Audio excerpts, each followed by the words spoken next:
So Dana and I continue our epic journey. I fly from Bellingham to Tanzania, Dana from San Diego to Tanzania. We climb Mount Kilimanjaro, we finish it, and as a reward we take a 1-week safari to 4 amazing parks within Tanzania, and the first one is Tarangire, and it is awesome. So we just got into Tarangire Park about 100 yards, and we come across these elephants right on the side of the road that are not intimidated by us at all. We've got a little baby and a mama. And this is a little unusual. I don't normally see the elephants this close. So he's tucked in there right with his mama, being very well protected. And we hadn't drove down the road just a few more feet and there were giraffes right up close to the road. It was awesome. We saw small ones, large ones. We even saw a pregnant one, which you'll see in just a minute. A go-away bird. They make a noise and they scare the other animals away, and the hunters don't like them, so they call them a go-away bird. And before long, a whole herd of impalas. The M on the rear end, that means McDonald's for the cheetah. Right by the tree. Look at that guy. He is tiny, tiny, tiny. Feeding from the elephant drops. So it's taking apart the elephant droppings and eating the seeds out of it? He's strutting his stuff, isn't he? He sure is. I was just going to say he's strutting it, that's for sure. So she's pregnant. She's about ready to give birth here. Look at her stomach, how bulged it is. She's got a baby giraffe in there. Watch carefully, you'll see the giraffe kick, the baby kick. So this is a big bulba tree, and you can see down at the bottom, right there, the elephants have beat it all up to extract water out of it. But what's really interesting is if you look up, there's a giant bee's nest right here. And when I mean giant bee's nest. An eland? Yeah. There is water down the hill. We're a little thirsty. They're doing a risk assessment. The leader goes down the hill, I bet you they all fall. Well, look at that one's nursing. That little one is nursing right now. Oh, yeah. An African hare has made himself a home in this giant termite mound. And we drove up and there he was just waiting for us. Look how they get around those thorns. You see what he just did? He just stripped all the leaf off.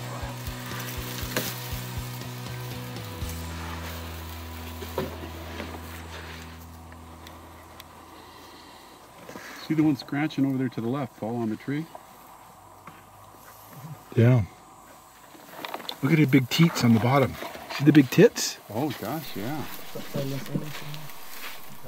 So notice their ears, how they're cooling themselves. A great shot of it, how it works. Look at that. Even the small ones have big ears. I think he shakes off stuff. Yeah, I know. There's something he's doing. Probably shaking off the dirt or something. No, they're afraid of ants. Always you have to be sure that there is no ants. Oh, so he's shaking off the ants, eh? So after our first day in the Tarangire Park, the next morning I woke up really early, just at sunrise, and went on a game drive with Brendan.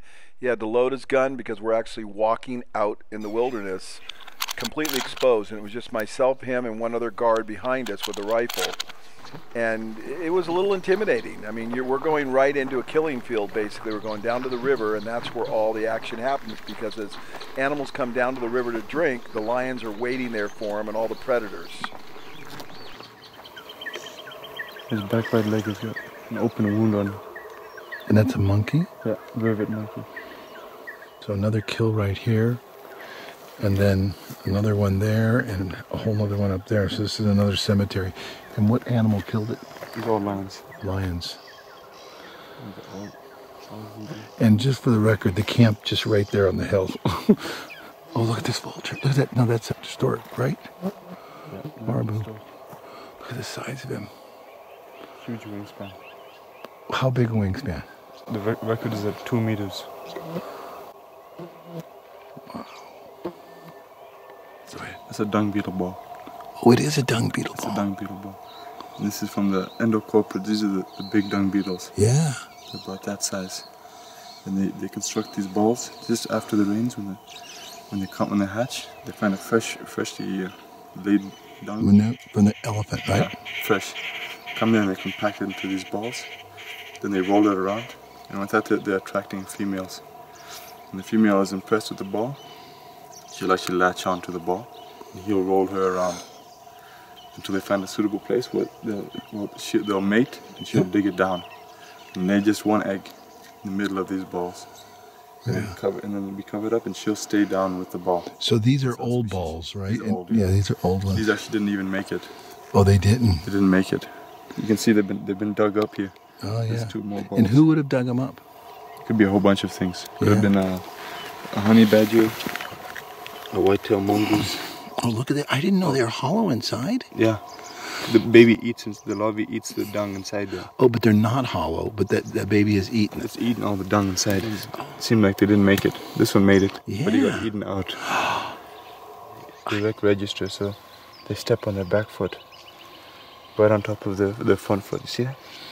It's right on top of each other. Do they? You mean they step in the same track? Yeah. Right. They re-register perfectly. Yeah, almost perfectly. Every time. So that's a telltale sign. And the name of the animal is a civet, African civet. An African civet. Yeah. They don't seem too interested in us. Busy having breakfast there. Oh, they're eating termites, harvester termites. Yeah, one of the red beak is the male, and the black beak is the female. These aren't termites. These are normal ants. So that's what they're eating, though. Yeah, these are normal ants. He's pissed. Get away from my food. Yeah, it's exactly what he's saying. Look at him. He's carrying on.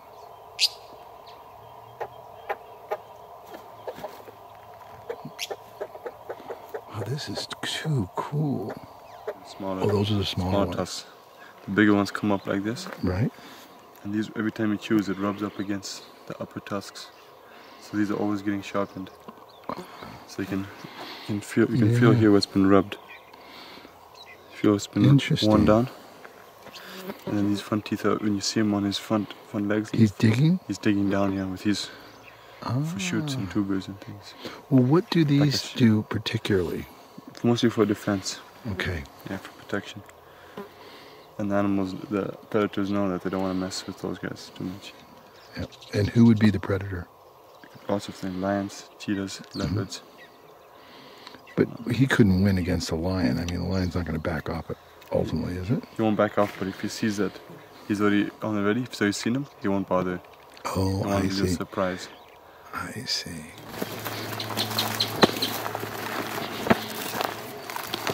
What is this? This we call it a massage powder for the elephants. Oh. See how they've done this rubbing it? Yeah, so they come in here. They come in and just go around like this, scratch the whole side. Oh my God. It's been totally worn down. Yeah. It's been totally worn all the way around. How old is this kill? It's quite old. It's almost 2 months old.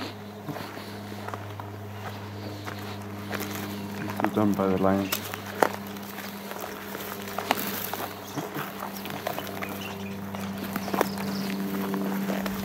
Not a good sized man.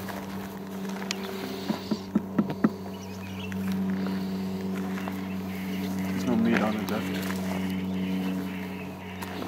You can see the hoofs here are hollow a little.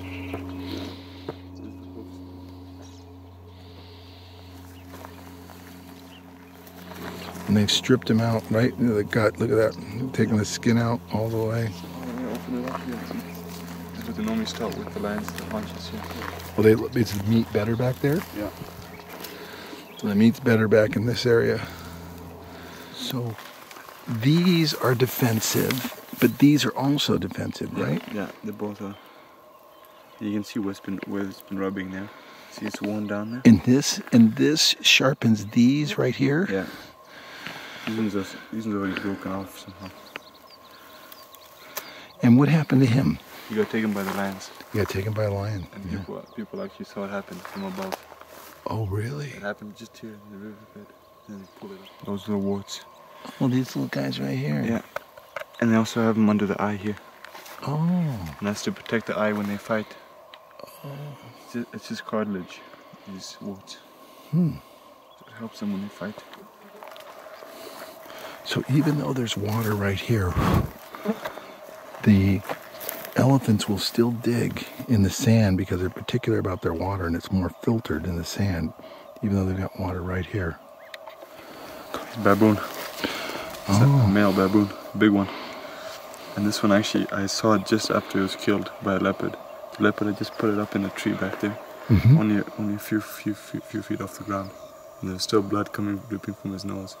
So it was totally fresh, and I think the leopard had seen us and ran off into the bushes and waited for us to leave. So you were on a walk? Yeah, I was on a walk. In the morning? Yeah. It was kind of a bit eerie knowing that the leopard was around looking at us. But he didn't come out, thankfully. This is just a killing field. So you got the baboon here, and this is a young zebra? Yeah, it's a whole buffet. Wow, a whole buffet. So we watch for the leopard. Watch for the leopard.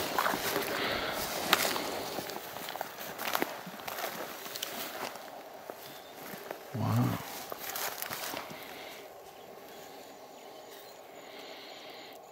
Interesting. So this is a nice leopard tree to hide all the killings, and he takes it up there. No wonder there's so many killings down here. The whole place is just a big graveyard. And I've seen a leopard up here one time on a walk with the baboon underneath him. Yeah. He didn't do anything? No. And he's going down for water? Yeah. He might have had dinner. Hasn't had his morning drink yet. And what's he eating? Rodents? Rodents, birds, but he's mainly a scavenger. So we follow the lions quite often. He's totally aware of us, right? Yeah, you see. And what is this from? Elephants. Wow, look how they polish this. So many years of just coming and rubbing against it. The cool thing about this, it looks like an elephant. See the eye and the ear? Oh, it does. How about that? So there are wood-boring beetles in here that are about this long, and if you listen really carefully, you could hear them. So I'll put the camera up close.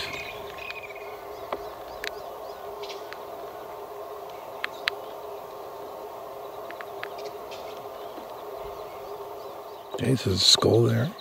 Skull here. Another skull right there. And then fresh zebra. Wow. From 2 weeks ago. I came across this with the lands on it. Oh, really? Walk, yeah.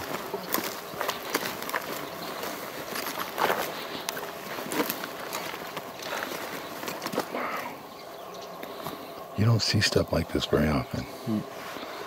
Another rubbing tree. This one's beautiful. Beautiful, look at that green as well. Yeah, what kind of tree is this? Acacia? Yeah, Acacia totalis. Oh my gosh, beautiful. Bring some oil down here. Yeah. Oil it up. You can see sometimes, you can see it from far, it's shining. Yeah, when it's wet, yeah. And this is actually their cocoon. So as soon as, not as soon, but when the animal dies, they'll come and lay their larvae inside, just inside the keratin. And they make these cocoons when they're eating, then they pupate into a small moth. But they totally rely on this to survive, just the horn. They don't lay anything else but horn. And there's the other horn right there. Yeah, wildebeest, right? Yeah, wildebeest. So we're now walking up, and there's a baby elephant that died up here. And the vultures are all on it. And you can see the vultures are flying away. So there's some other predator potentially up there. We're going to very carefully go look. Lion tracks. Oh, lion tracks. There's the answer right there. Okay. Yeah, he's going down. Oh, this is going to be incredible. And it's just me and Brennan, one big gun, and then we have another gun over here, a nice Kalashnikov, you know, something that will keep them away. Is that the carcass right there? No. They already ate that much? Wow. That's ridiculous. Oh, that's crazy. That was full intact yesterday.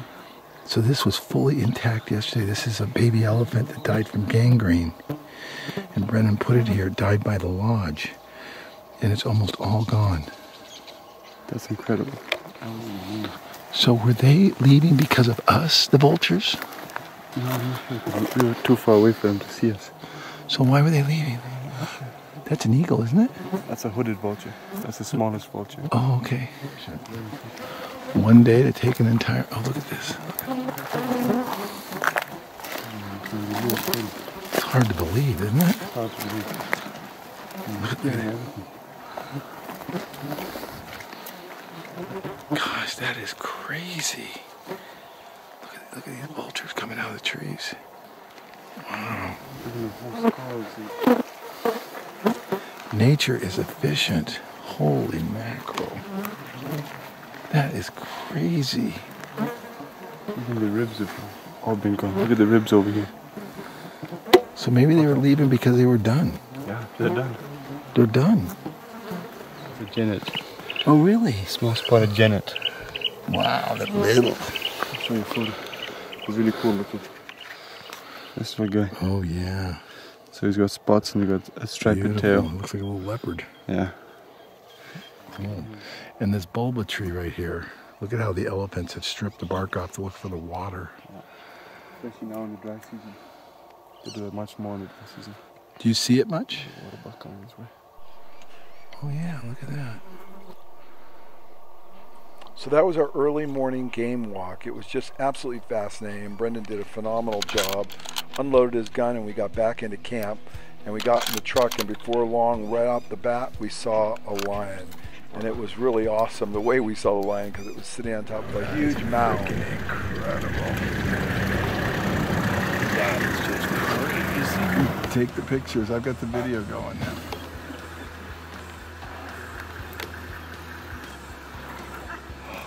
Oh my God.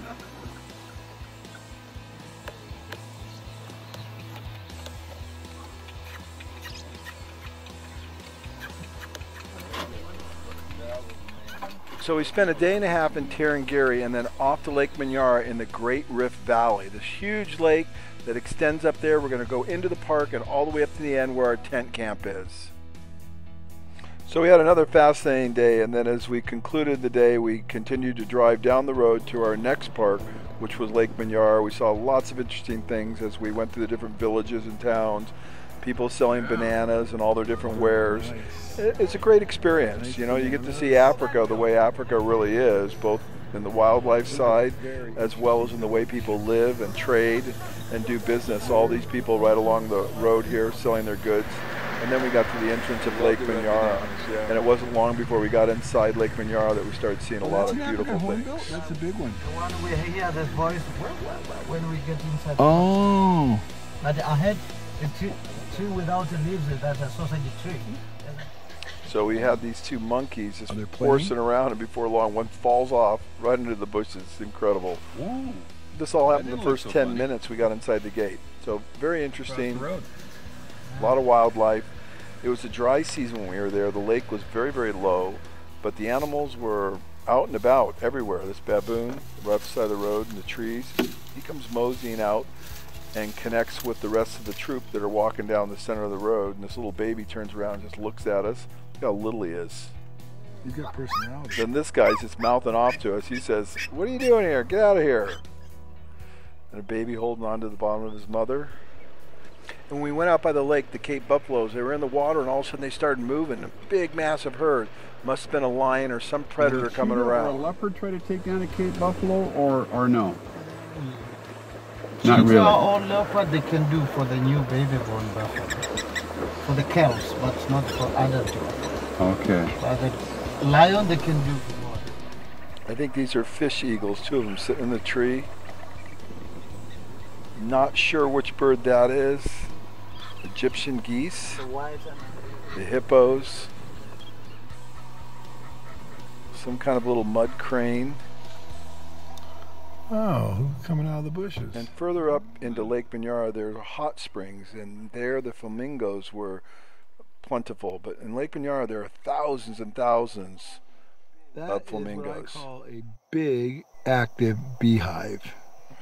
So with the exception of Tarangire, we always stayed in tents, and this is my tent in Lake Minyara. I'm coming out in the morning, beautiful sunrise, wild animals are all around us. It's just absolutely fascinating. You have a guard that takes to your tent. They deliver coffee in the morning. It's a wonderful experience. And this is our actual main tent where we ate dinner and we got together with people, and there's just a couple other people in the camp. They had solar power because you're really out in the middle of nowhere. In here eating breakfast. And I'm gonna have a hot breakfast, and you know, they've got all the food here. And what I liked is they got this nice living room with a couch all set up here and leather chairs. It was cool. But here's the cool thing: we're out here, and a giraffe is walking. And we left Lake Minyara, and next stop was the Serengeti. But on the way, we stopped by Ngoro Crater, and we saw a beautiful cloud formation. Look how the clouds are breaking like a wave over the top of the crater rim.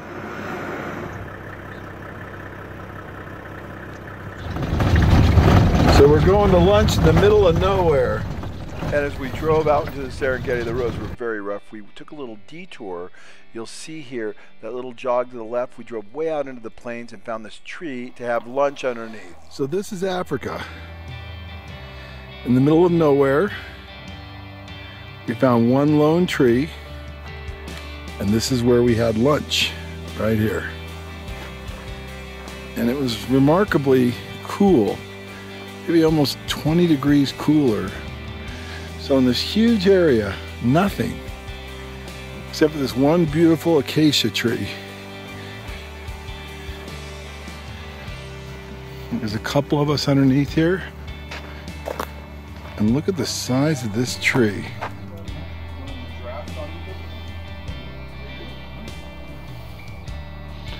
And of course, our old faithful Toyota Jeep to get us everywhere we want to go. And I walked out from underneath the tree, and across the desert was this truck going in the middle of nowhere. Like, where was he going? And then Dana's popping off about this male chasing this female. Oh my gosh, he is history. He's not gonna get it. Maybe. Oh. What? He got her. But what'd he do? I'm not sure that it's what he did. I think maybe she just said, oh, all right. Go ahead. I'm not going to enjoy this, but you go ahead. Fig tree growing out of a kopi, which is a group of rocks that are found in the Serengeti. It's the biggest fig tree I've ever seen. There must be 1,000 zebra right here. Indeed, that's the Serengeti. As far as you can see, the animals are plentiful and they just go on forever. And as we continued on, we came across two lions, two cubs, who were drinking water from the side of the road because the mom had just made a kill and they had filled their bellies. You can see their bellies are a little swollen there. Very unusual to see this. Oh, yeah. It's a zebra out there. Yeah, it is. Well, I see black and white stripes. I don't know what else it would be. Now, this is something I've never seen. This is my third time to Africa. And this female is calling out and will not stop. For a half hour we sat there and she just kept making these noises because her cubs, she had left them way up the road about 2 or 3 miles, and she's trying to get them to come back to the kill so they could eat. Finally, she got so tired of yelping, she started to walk up the road, and we backtracked and followed her because we wanted to see the cubs and the mom reunited. And this is just absolutely fascinating. Well, this took us quite a while. This adult lion who was part of a pride kill back down the road, but she's been calling out to her, apparently some other lions that are up this way, and we've been following her to see her reunite with those that she's been calling out to. And she's walking up on all these zebras, and I suspect the other lions are someplace up ahead over here that have got these guys all paying attention to something up over here, and she's walking up to unite, and they're all, if this one doesn't do something pretty quick, it's going to be in the danger zone. How many times you get to follow a lion up a road? Come on. Look at those zebras right there. Look at them go. That was it. Okay, that's a little more distance. That's too close. That's too close. Oh, There it is. There's the reunion right there. Look at that. you got it. Wow, we got the reunion. Now we get an Wow. We got the reunion.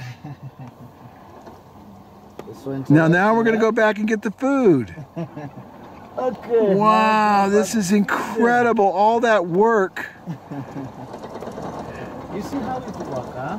They were right here. We drove right, but we didn't see them. Yeah, we didn't. Now they're running They back. have to hiding, huh? They are keeping waiting until their mom comes back. They never goes around do anything for security. Now she go back. Wow, this is crazy. This is crazy good. Now they're going to go on that kill. They haven't had anything to eat, so they're No, gonna be they're jumping hungry. off of that. Gosh, this is all crazy. We got the hyenas coming. We got everything coming right at one time. Look at them. The reunion. But let's go eat. Yeah, look at this.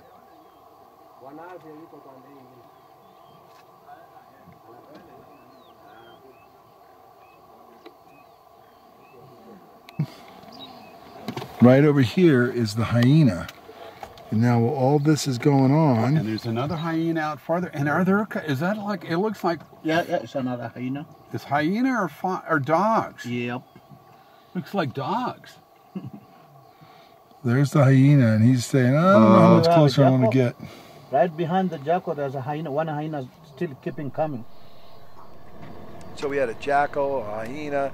Everybody gathered around. Before long, the vultures Yeah, they just came, gotta sit and and wait. everybody was waiting for the lions to Not their finish, turn. because when they finish, they get to partake. There's a pecking order. Oh, there are. Okay. Lions hiding along. So we continued on our journey up to the Serengeti tent camp, and we came across thousands and thousands and thousands of wildebeest crossing the road as the sun was setting. It was absolutely one of the most picturesque settings you could ever imagine. Water from drinking water down to the river. Wild predators hiding along to the river. Cheetahs, the leopard, all of them. Lions hiding along to the river. So as far as the eye could see, wildebeest, and then the sun started to set. And can you get any better than this? Acacia trees, beautiful clouds, temperature was perfect, a light breeze, the sounds of nature, the African plains, just absolutely stunning. Came across some more hyenas. Everywhere we looked, we saw something. The Serengeti was alive.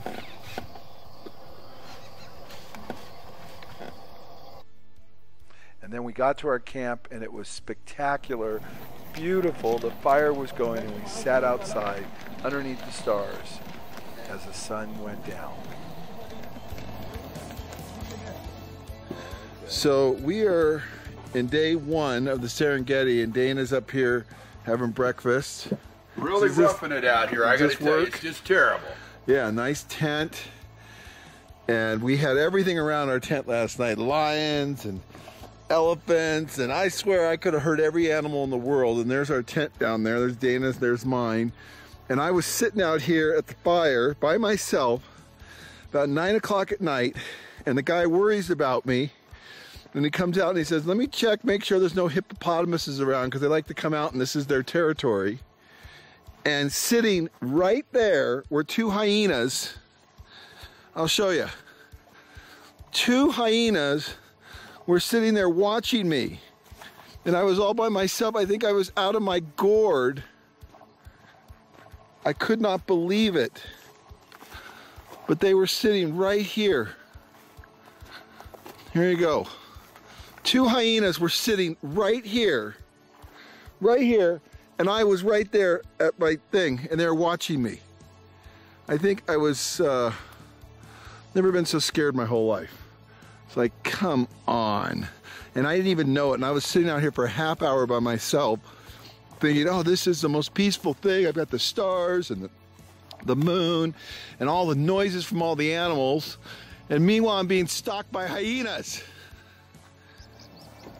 An African hoop. Yeah. There. That's a leopard? Yeah, it is. Boy, That's way on up the on. leopard, I can get that much higher. And has he got a kill? Because I don't see a kill, do you? I think he's eating something. The local Serengeti airport. Video from here. And wow, they're running this time. No, they were ambling before. Now they're running. Look at them go. Well, you can hear it now too.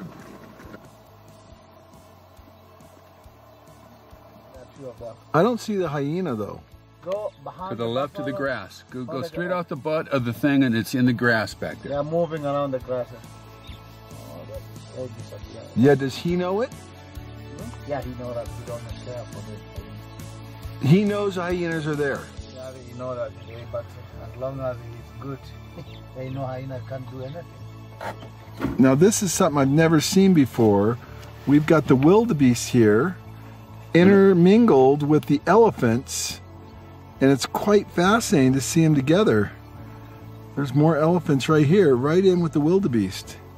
And then we have a huge herd of elephant over here, which is quite large, just right out in the middle of the plain. And then we've got a little baby right there. Look how little.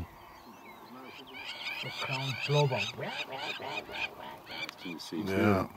Look at the size of this guy. Intermingled with the wildebeest, and we've got just a whole herd coming at us. And this guy is a monster.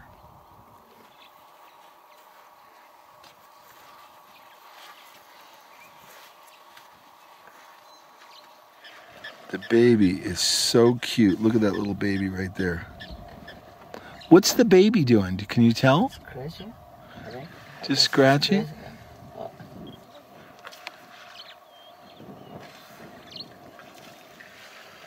Oh my gosh, now that is what I call taking a leak.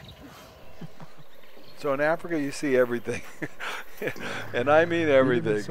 It is crazy. Just wait what's coming next.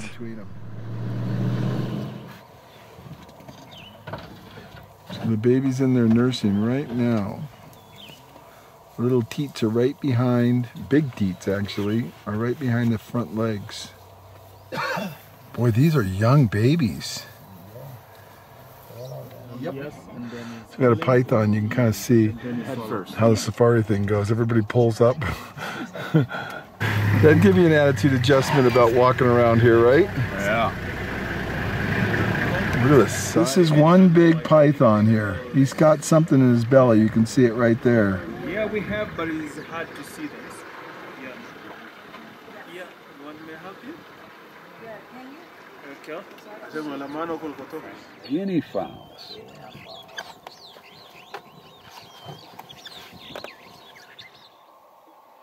That's how it's done right there.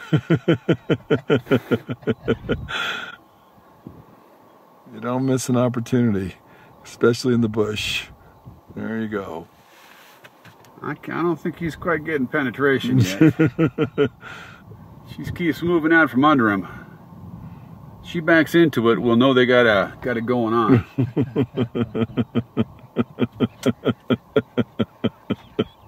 Dana, this is going to be public, so hold your comments.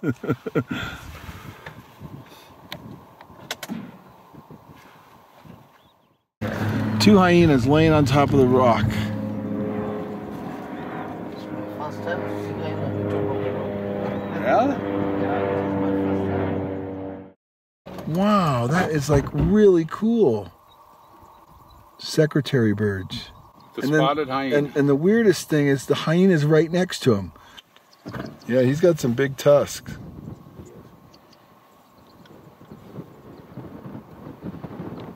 Oh yeah, there he is. He's checking us out now.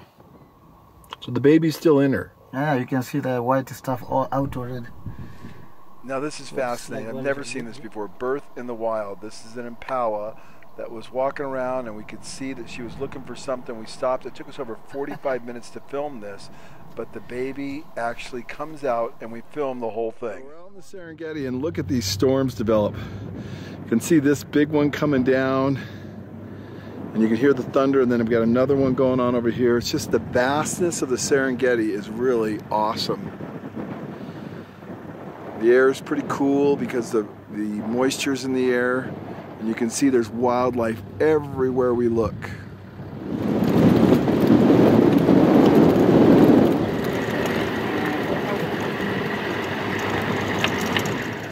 So before long we come across another pride of lions. This time we've got a lion kind of sitting by a tree, and before long the entire pride shows up and they start lounging around like it's an afternoon siesta. It's fascinating to see them all gather. Look at them coming from all over the place. And they walk right by the vehicle. I mean, we literally could have reached out and touched them. Okay. That's another distant well.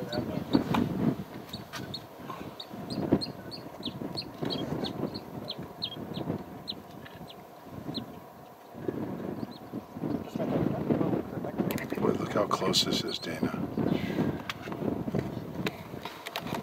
It's going to walk right between our two vehicles. How's that for close? Just a day in the life of Africa. It's just the way it goes. And then they all gather and they play a little bit. You can see they're pretty hungry. You see their stomachs are not very big, so they're ready for a hunt. And that's what that female was doing. She was kind of waiting and stalking the zebras that are out there. And what they'll do is they'll put one lion out as a decoy all by themselves, kind of hiding in the grass. You'll see that in a minute. Well, the rest of them stick around by the tree. So it's an interesting hunting behavior. So this one's kind of sitting around, kind of watching the zebra. And the zebra are all over the place, waiting for the perfect opportunity. And more come. I mean, by the time it was done, I think there were 8, 9, 10, 11, 12. I don't remember how many, but there were so many lions at this tree. And we just sat there and watched the whole thing. And pretty soon you'll see a lion with a big wound on his butt there. Look at that. He's gotten some serious fights. Let's have one picture all together in one place. Look at that.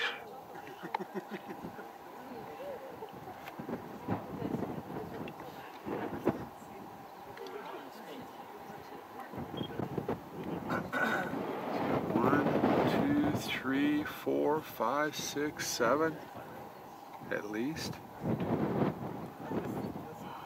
6, and then plus the one over here, 8. I think these guys know how to take it easy, wouldn't you say? Laying on their backs, feet up in the air, but before long we went up the road and a cheetah was stalking something and we caught that, but we didn't actually see the kill. Oh, look at that. What a beautiful animal. So graceful. Very delicate. It has to be very careful that it doesn't get injured because it isn't a really powerful animal, just a very fast animal.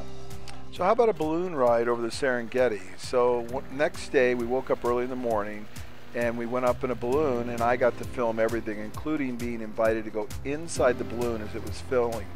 You know, I get to do the most incredible things. All I got to do is tell them I'm shooting a documentary, and next thing you know I have carte blanche to everything. So lots of fun. Inside the balloon, here we go.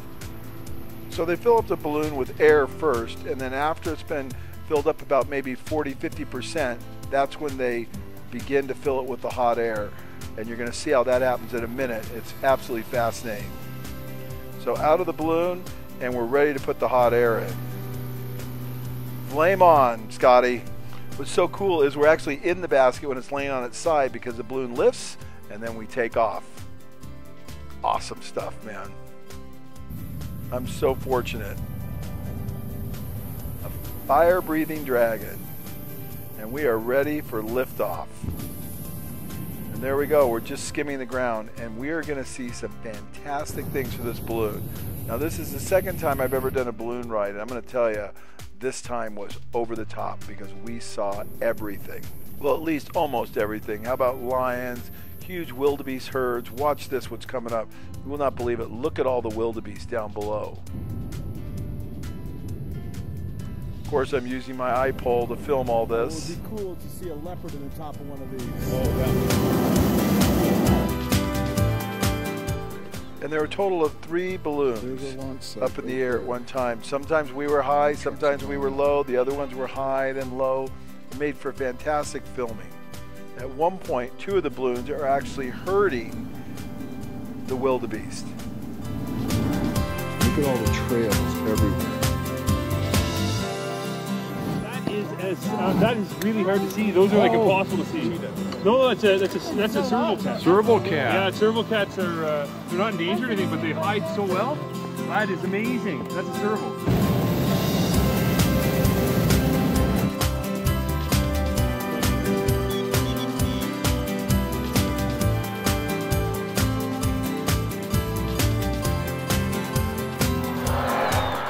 Look at the noise they make. Isn't this incredible? We're 1,000 feet up in the air, and then here comes the scene where it appears that the balloons are actually hurting the wildebeest. Look how they're moving as the balloons float towards them. Absolutely fascinating. And we come down low and we shoot these scenes. Just unbelievable. Hyenas. And before long, lions on a kill from the air in a balloon. Look at this, the path of wildebeest wandering through the Serengeti. They're like ants.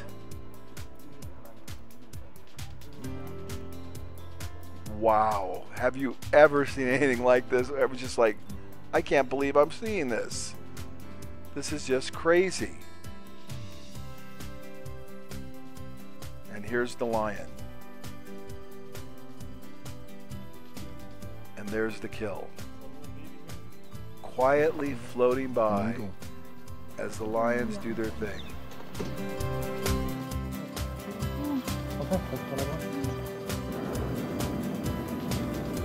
This is the best. There's the lion, and this is our landing spot, right by the lion.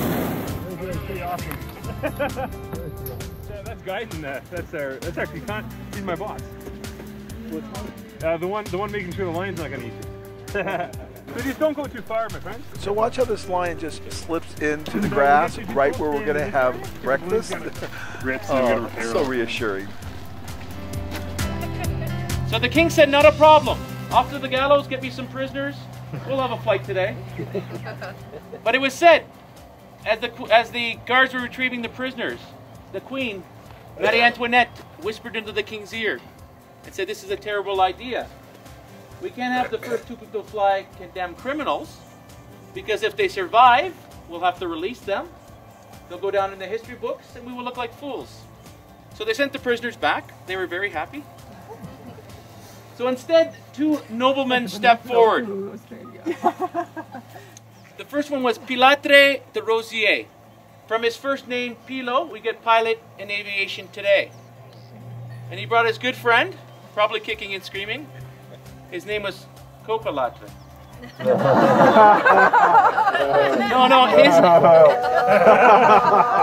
I know it was a bad joke. His name was Marquis d'Alan. So they stepped on board, cut the ropes, and off they flew over Paris into the French countryside. Beautiful view up there. As they were descending for landing, they didn't have as much control as we do today with the modern day heating system. They basically had a fire in the middle of the basket. They still thought it was the smoke that actually made it rise, so they put manure, wet grass, whatever caused that smoke. The pilots actually had to wear masks because of all the soot. And they had these long sticks with wet cotton at the end just in case the balloon was to catch fire. They could extinguish it. So they were descending for landing, and they came down fairly hard. And both pilots actually fell out of the basket.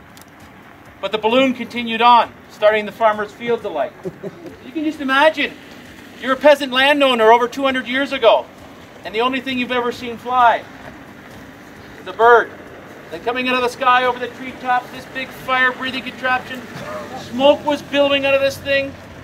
They thought it was some sort of demon or devil sent from the sky to destroy their crops. So they banded together with their pitchforks, started attacking this great beast. Eventually, the 2 pilots that fell out earlier, covered in soot with masks on, from a distance, it looked like they were rising from the ground. So the peasant landowners actually turned on them, started chasing them. They barely escaped with their lives, made it back to the King of France, and told them the great story. Ballooning was great, but I don't think we should do this anymore. Every time we land, we'd be attacked by the peasant landowners. So, being the King of France, he had a great idea. The only place you can get champagne at that time was directly from the King of France. It had the King's label on it. So he presented bottles of champagne to the pilots to present to the landowners as a peace offering. This way, they would know they were Frenchmen and not demons sent from the skies to destroy their crops. We still carry this tradition on today. In other parts of the world, here in the Serengeti, the lions don't drink champagne, so we'll drink the champagne. And thank you to the is there any French people here? But thank you for the Montgolfier, the hot air balloon, and for champagne. Whoa! Shaking but not stirred. We've got our bathrooms over here with open tops to the Serengeti, a beautiful breakfast, and then the hand washing station right over here.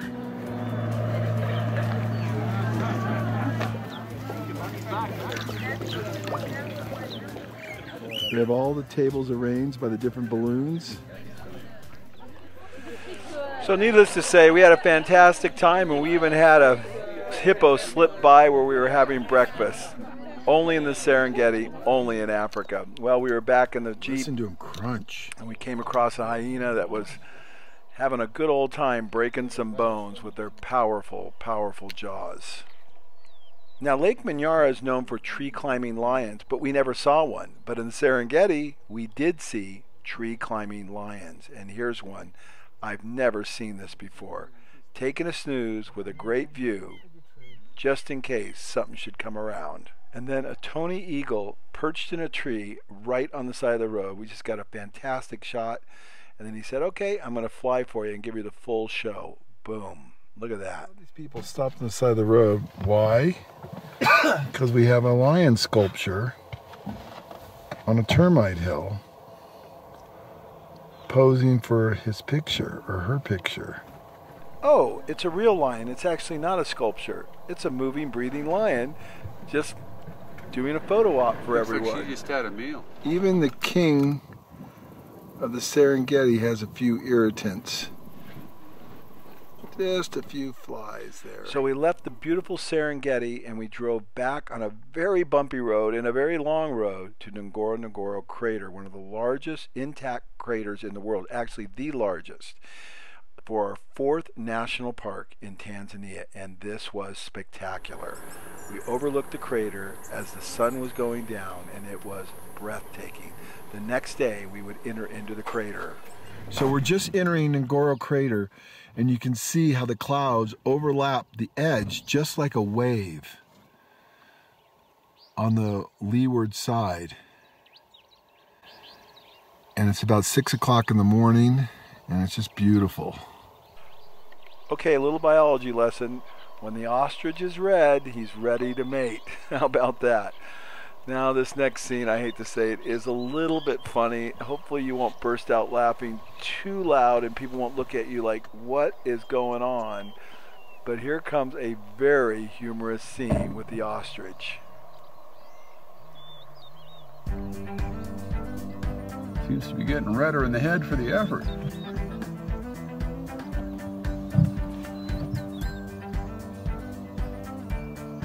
And she's eating. This looks like a Seinfeld episode. Boy, she's all undone, isn't she? She's got her feathers all opened up. Look at that. So is that a mating sign when she has her wings open like that? Oh, so I see. So she's saying, I'm ready for open for business. And next, lion cubs. Wow, look at their fur. Look how cute they are. Early in the morning, just waking up, we came across a whole pride of lions. We couldn't have been more than 20 feet from them.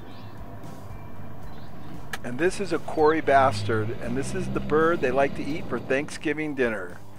Oh, and here's our red-headed ostrich again. Some Cape buffalo and a little baby one. You don't see that very often.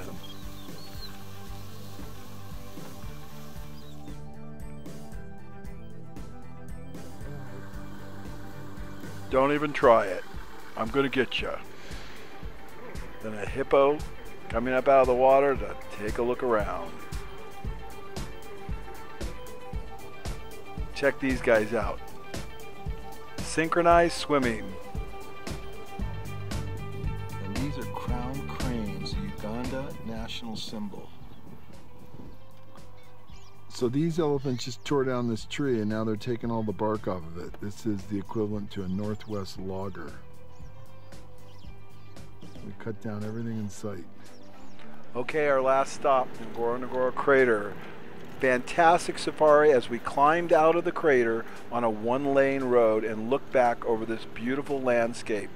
Tanzania is an amazing country. I highly recommend it. We had a great little rest for 7 days before we go on to Everest Base Camp in Nepal.